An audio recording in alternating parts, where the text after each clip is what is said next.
What's up, everybody? How's everybody doing out there? This is Mount Vernon Kid here, coming to you with the opinion spot and to deliver another fantasy fight. And as you saw, this one was created and requested by my friend, Mr. Drayton. And it pits two interesting characters, one from Marvel, one from DC, and we're gonna get to who these two are, and hope you guys enjoy it. So this fight puts Ray Palmer versus Hank Pym. Interesting characters, but this is not about their ability to change size. That's one thing I wanted to get out there. This is more about battle of the brains and fighting ability in some way. Because I know everybody, yes, Ray Palmer can go smaller than Hank Pym, but that's not what it is about. And I'm not going to disrespect anybody's request for a fight. So let's start off with Ray Palmer. Ray Palmer is the Atom. We all know that. First appeared in Showcase issue number 34. Ray Palmer is the second Atom. He's the Silver Age Atom, basically. And basically we all know he can change his mass. Very subatomic. And by saying that, it probably thinks like, oh, well, he's probably easy to beat up. But he's always been a tough cookie, a tough case to go against.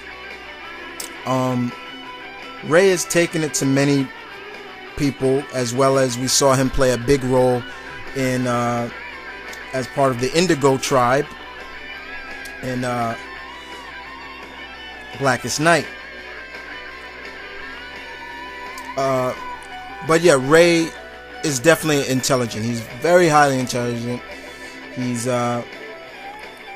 probably one of the most recognizable atoms of all the atoms, because there's only been two, if I remember correctly.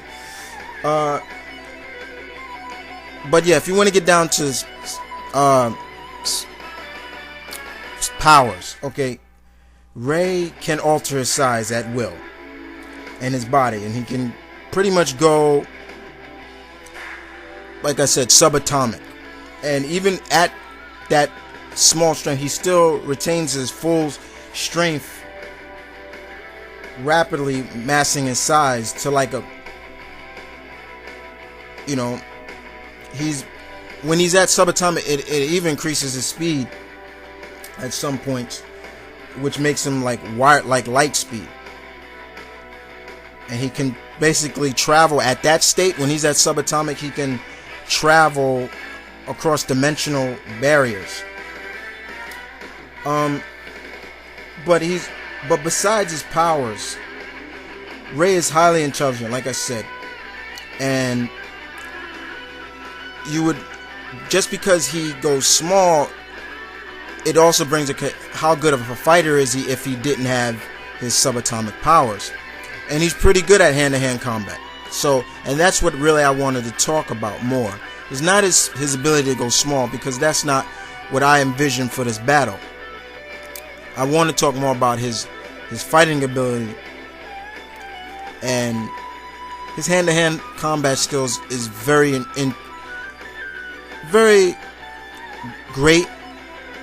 And we saw that a lot during the Blackest Night saga as well, and he's pretty handy with weapons as well. And that's something that I've always loved about the Atom, not his ability to shrink, because there have been three, but one of them has been killed off, thanks DC. But Ray is he's an alright dude. So let's talk about his combatant, shall we? And that's Dr. Henry Pym. Now, Hank has gone under many identities. Of course, if you want to know, he first appeared in Astonishing Tales, Tales to the Astonishing, number 27. But he's had many identities over the years. He's been Ant-Man, Giant Man, Goliath, Yellow Jacket, and now he is known as, he is using the Wasp. He is one of the founding members of the Avengers. He is the creator of Pym particles. So he's pretty much one of the smartest. He's one of the smartest individuals in the Marvel Universe. But he's a brilliant biochemist, and Hank has always been great in my opinion. It's kind of funny because once somebody says, "Oh, you're a superhero that can change size," it's like nobody can really take you seriously too much. But I can tell you without a fact, take Hank Pym and Ray Palmer very seriously, because they have showed themselves to be quite the adversaries. Hank is also the creator of Ultron, if you want to know that. So he's brilliant, he's very brilliant, and that's one thing I will say about both these characters. They're very highly intelligent. Now, let me talk a little bit about Hank with his powers. Okay. When Hank was active as Ant-Man or Yellow Jacket, you know, he can increase his size, or as well when he's Giant Man or Goliath, his strength varied on the size he grew. So if he grew, let's say 10 feet tall, he can lift approximately about 0.5 tons. If he grew 25 feet tall, he can basically lift about 10 tons. But it also was a stress on him as well. So there's a kind of a curse to be growing that size. But when he grew about 100 feet tall, Hank was like, his strength grew to like, he can lift about 50 tons.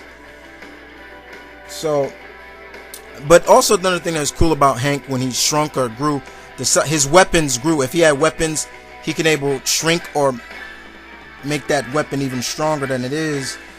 And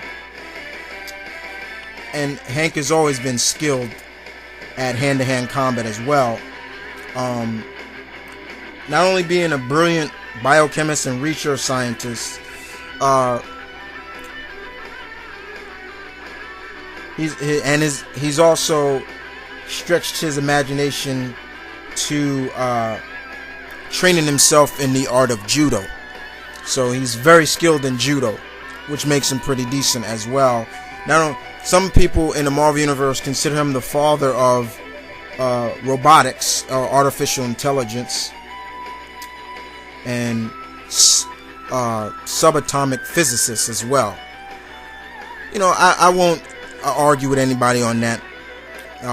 But Hank is a very, very decent character, though we do give him a lot of notion because of the fact that he struck his wife, you know, at the time, Janet the Wasp at the time. And you know, that lost brownie points with Hank. You know, I don't believe you should ever strike your wife or a female, period. But Hank did that. But besides that, he's always been an interesting character.